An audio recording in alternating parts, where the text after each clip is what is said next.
సిగ్గు రోషం లేనోడు అన్నట్టుగా రేవంత్ రెడ్డి ప్రస్తావిస్తున్నటువంటి అంశాలు అయితే మనం గమనిస్తాం. సో ఏదైతే ఈ ఈడీ విచారణ 16 తారీఖున జరిగినటువంటి అంశం ఏదైతే ఉందో దాని తర్వాత బయటకు వచ్చినప్పుడు పాడి కౌశిక్ రెడ్డి ఎత్తుకుని నిలబెట్టిండు, కూర్చోబెట్టిండు. సో దాని తర్వాత ఈయన తీసుకొని పోతా ఉన్నారు, కేటీఆర్ గారిని తీసుకొని పోతా ఉన్నారు. అదేదో అంటే విజయోత్సవాల టైప్ చేశారు. సో మొత్తానికి దాన్ని అందరూ కూడా తెలంగాణ ప్రజానికి చూసారు. కానీ నేను నిన్న కొంతమంది విశ్లేషకులతోటి డిస్కషన్ చేస్తున్నప్పుడు వచ్చినటువంటి అంశం ఏంటి అని అంటే, కేటీఆర్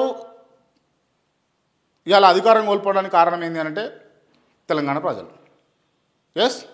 తెలంగాణ ప్రజలు ఇవాళ కేటీఆర్ను లేకపోతే బీఆర్ఎస్ పార్టీని లేకపోతే కేసీఆర్ను కాదనుకున్నారు అని అంటే రేవంత్ రెడ్డి కాంగ్రెస్ పార్టీ మంచి చేస్తుంది అని కాదు. First of all BRS party మీద, వ్యక్తిగతంగా కేసీఆర్ మీద, లేకపోతే బీఆర్ఎస్ పార్టీలో ఉన్నటువంటి ఎమ్మెల్యేల మీద ఉన్నటువంటి కొద్ది వ్యతిరేకత అండ్ 6 గ్యారంటీల్లో ఉన్నటువంటి ఆ ఫ్లేవర్, ఆ స్వీట్ ఫ్లేవర్ ఏదైతే ఉందో అది తెలంగాణ ప్రజల్ని అట్రాక్ట్ చేసింది. ఇక్కడ వీళ్ళ గురించి మాట్లాడుకుంటే బీఆర్ఎస్ పార్టీ అధికారం కోల్పోవడానికి నెంబర్ 1 ఏంటి అని అంటే కేసీఆర్ బయటికి రాడు, కేసీఆర్ ఫామ్ హౌస్లో ఉంటారు, ప్రజల్ని కలవరు, లేకపోతే ప్రతిభవన్లో ఉంటారు, ప్రజల్ని కలవరు, ఎమ్మెల్యేలు వచ్చినా మరిపోవాల్సి వస్తుంది, ఎంపీలు వచ్చినా మరిపోవాల్సి వచ్చింది, మంత్రులు వచ్చినా మరిపోవాల్సి వచ్చింది. ఒక ముఖ్యమంత్రి అంటే ఆయన ఇట్లే ఉంటాడా అని చెప్పేసి వాళ్ళు చెప్పారు. సో దానికి విధి విధానాలుగా ఒక్కొక్కరు ఒక్కొక్క పద్ధతిలో చెప్పారు. ఆయన వేరే వేరే డిస్కషన్స్లో ఉంటాడు. ఆయన 24 అవర్స్ 3 days 4 days మొత్తం ఒకే అంశంలో నిమగ్నమై ఉంటాడు. ఎవరు వచ్చినా ఆయన పెద్దగా రానియడు అన్నదని కొంతమంది చెప్తా ఉంటారు. దాన్ని నెగిటివ్గా కాంగ్రెస్ పార్టీ తాగుకుంటా తినుకుంటా పండుకున్నాడు కేసీఆర్ అని చెప్పేసి తీసుకొని పోయారు. నమ్మిరు ప్రజలు కూడా. అహంకారి అని అన్నారు, తెలంగాణ ప్రజలు నమ్మిరు. కేటీఆర్ అహంకారి అని అన్నారు, తెలంగాణ ప్రజలు నమ్మిరు.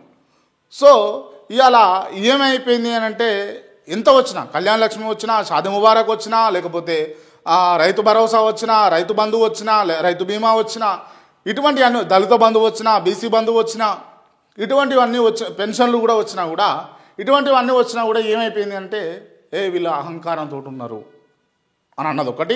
అండ్ వీళ్ళు ఏమైనా ఇంట్లోకించి పెడుతుర్రా, మనది మనకే పెడుతుర్రు అని అన్నది ప్రతిపక్షం తీసుకొని పోయింది. సో ఇదొకటి. ఇది తెలంగాణ ప్రజలు గట్టిగా నమ్మారు. ఇవాళ బీఆర్ఎస్ పార్టీ బతకాలి అని అంటే, పార్టీ ఇంకొంచెం ముందుకు పోవాలంటే చేయాల్సింది ఏంటంటే ప్రజల నుంచి వీళ్ళు సింపథైజర్లుగా మారాలి. అంటే ప్రజలను సింపతిగా చేసుకోవాలి. ఏ విధంగా, అయ్యో పాపం కేటీఆర్ను జైల్లో పెడతాడంటారు రేవంత్ రెడ్డి అన్న కాడికి తీసుకురావాలి.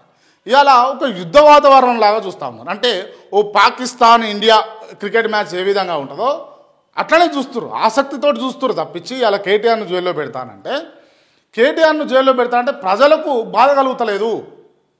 ప్రజలను ఇవాళ వాళ్ళు ఖచ్చితంగా అయ్యో పాపం కేటీఆర్ను జైల్లో పెడతా అంటుండు రేవంత్ రెడ్డి, నువ్వు చేసింది ఏమున్నది, కేటీఆర్ గవి చేసిండు అన్న సింపతి రావాలి అని చెప్పేసి కొంతమంది అంటా ఉన్నారు.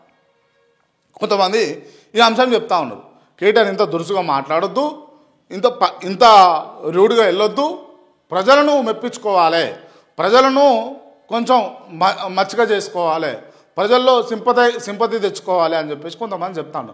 సో మొత్తానికి కొంచెం దీనికి అవునేమో నిజమనే కదా అని అనిపించినప్పుడు ఇంకొక ఆయన అన్నటువంటి అంశం ఏంటి అని అంటే, ఏమంటారు చూసినావా, రేవంత్ రెడ్డికి కేటీఆర్ భయపడ్డాడు, అందుకే జుజ్జు బుబ్బు అంటుండు అని చెప్పేసి ఇంకొకరు అంటారని చెప్పేసి ఇంకొక ఆయన చెప్పిండు. అంటే జనం పలు రకాలుగా పలు విధాలుగా అనుకుంటారు. కాకపోతే వాస్తవానికి జరుగుతుంది ఏంటంటే ఈ అంశాలు అయితే తెరపైకి వస్తూ ఉన్నాయి. మరి దీంట్లో ఉన్నటువంటి ఏ అంశాన్ని మరి ప్రతిపక్షం తీసుకొని ముందుకు పోతుంది అన్నది చూడాలి.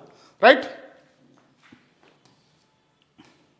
37 రోజులు కాదు, దమ్ముంటే 370 రోజులు జైల్లో పెట్టుకోవాలని అంటా ఉన్నాడు ఎవరు, కేటీ రామారావు.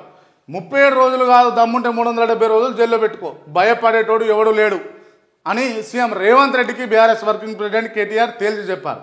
కానీ ఇచ్చిన ప్రతి హామీ నిలబెట్టుకోకపోతే వెంటాడుతాం, అడుగుతూనే ఉంటాం, పేదల తరపున కొట్లాడుతూనే ఉంటామని కేటీఆర్ స్పష్టం చేశారు. రంగారెడ్డి జిల్లా షాబాద్లో ఏర్పాటు చేసిన రైతు ధర్నాలో కేటీఆర్ పాల్గొని ప్రసంగించినటువంటి అంశాలు ఇవన్నీ కూడా. సో ఏమంటా ఉన్నాడు, ఇచ్చినటువంటి హామీలు నిలబెట్టుకో, నువ్వేవైతే హామీలు ఇచ్చినావు నిలబెట్టుకో అని రేవంత్ రెడ్డికి చెప్తూ 37 రోజులు కాదు 370 రోజులు పెట్టుకో జైల్లో అని చెప్పేసి భయపడేటోడు ఓళ్ళు లేడు అని కేటీఆర్ చెప్తున్నటువంటి అంశాలు అయితే మనం చూస్తూ ఉన్నాం.